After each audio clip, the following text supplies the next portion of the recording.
Hey everybody, it's Pastor John here with your Midweek Moment for this week. And you know, last Friday I had to drive down to Armonk, New York to pick something up. And on my way back, I drove down what is my favorite dirt road in North Salem, New York. In fact, this road may be my favorite dirt road of all dirt roads, and the reason I like this dirt road so much is because the houses on this road are absolutely spectacular. And down towards the end of the road, there is my favorite house. And the reason this particular house is my favorite house is because it's the only house I've ever seen that was designed to look smaller than it really is. What I mean by that is this. When you first see this house, it looks like your average sort of historic northeastern farmhouse. It looks like a house that's had a couple of additions stuck on it over the centuries, and you can't really tell where the front door was originally. And, you know, it looks like the sort of farmhouse you'd see in New England or New York or Pennsylvania or Jersey. But when you stop and you take a really good look at this house, you realize that it is absolutely enormous. I mean, it must be 7, 8, maybe 9,000 square feet, but it is so well designed, and all the parts of it are in such perfect proportion with all the other parts that it actually looks smaller. Like I said, it looks smaller than it really is. But I have to be honest with you, as much as I like that house, that wasn't the real reason I drove down that road. The real reason I drove down that road were the daffodils. Because you see, this house that I'm talking about, it must sit on, 30, 40 acres of property. And it's got a long stone wall that runs along the entire front of the property. And there's a space that's about 10 feet deep between the road and that stone wall. And during this time of year, that space is absolutely jam-packed with daffodils. I mean, there must be a line of daffodils that is 10 feet deep and 60 yards long, and there've got to be thousands and thousands and thousands of daffodils in that space. And when you see the daffodils and the stone wall and the house behind it, why, it's just one of the prettiest sights that I've ever seen. And it is all the more so, I suppose, because the daffodil is hands down my favorite flower. Now, don't get me wrong. There are all sorts of nice flowers in the world. You know, I like marigolds, and I like zinnias, and I like daisies, and I like, begonias and carnations. I mean, there are all sorts of nice flowers. But for me, the daffodil is the best flower of them all. And I think that's the case for two reasons. The first reason is that the daffodil by itself is just such a perky, happy flower. I mean, they're bright, and they're yellow, and they're cheerful, and they sort of sway back and forth in the breeze. I mean, if the world has a happy flower, the daffodil is it.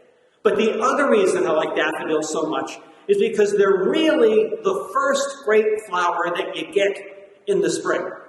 I mean, I know that snowdrops bloom before daffodils do, and that hyacinths bloom at about the same time.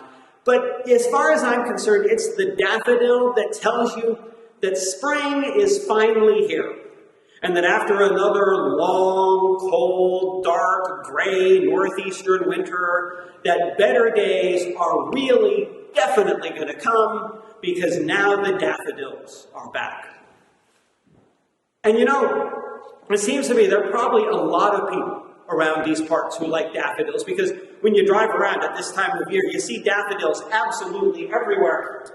And you know, one person who really liked daffodils was the English poet William Wordsworth. In fact, Wordsworth liked daffodils so much that he even wrote a poem about them.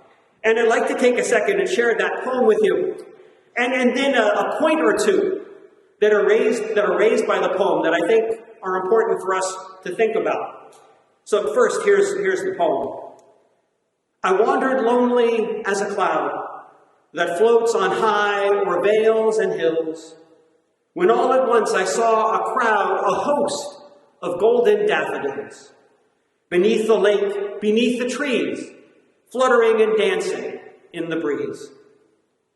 Continuous as the stars that shine and twinkle on the Milky Way, they stretched in never-ending line along the margin of a bay. 10,000 saw I at a glance, tossing their heads in sprightly dance. The waves beside them danced, but they outdid the sparkling waves in glee.